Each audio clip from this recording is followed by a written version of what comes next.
city is going through an infrastructure and business reset. Don't be surprised to see coffee chains proudly proclaiming their presence in Ayodhya soon.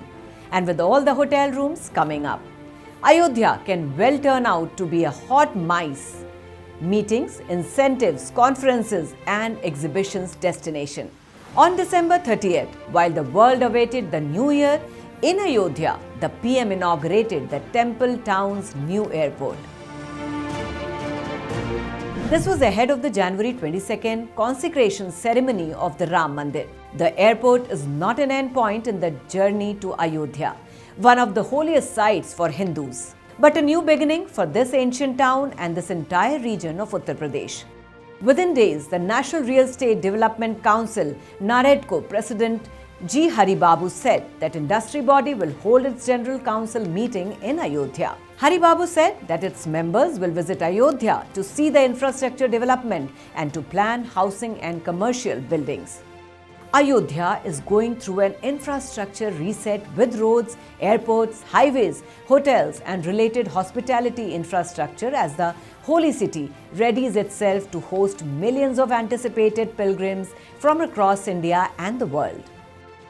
Ayodhya in 2024 and beyond, many believe, could well evolve into a live template of a textbook economic multiplier model triggered by a temple town. There is demonstrable evidence of the multiplier potential of India's temple economy. A survey carried out by the National Sample Survey Organization estimates that the temple economy is worth rupees 3.02 lakh crores and 2.32% of the GDP. The NSSO figures suggest that 55% of Hindus undertake religious pilgrimages, patronizing mid and small-sized hotels.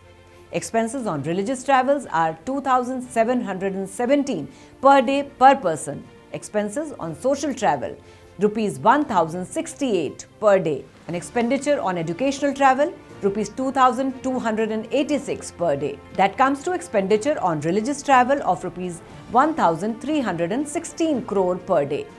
The actual figures may be much larger. Eminent American historian Burton Stein wrote in 1960, in some ways, the development of tourism-rich economic zones along pilgrim trails stems from extensive research that has shown that shrines were important economic hubs throughout Indian history. The map of Uttar Pradesh, India's most populous and also politically the most important state, looks strikingly similar to a bull leaping to charge. There are 75 districts. When seen on the map, makes for an interesting socio-economic reading.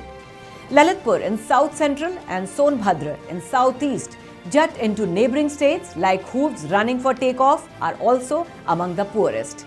On the northwestern side lies Gautam Budh Nagar, a relatively smaller district in terms of geographical size, which is the most bullish.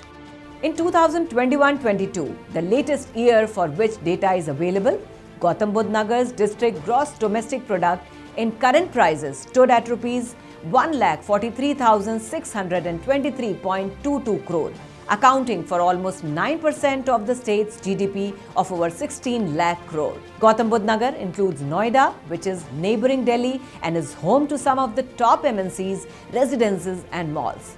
It is connected to the rest of UP via the Taj Expressway all the way to Lucknow.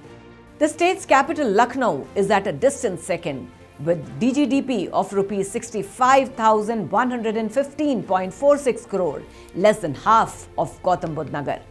Varanasi at DGDP of rupees 28,218.35 crore, Prayagraj at rupees 54,418.45 crore, Gorakhpur at rupees 30,522.76 crore, and about 636 km from Delhi and Gautam Budh Nagar stands Ayodhya with a small DGDP of rupees 16,151.69 crore.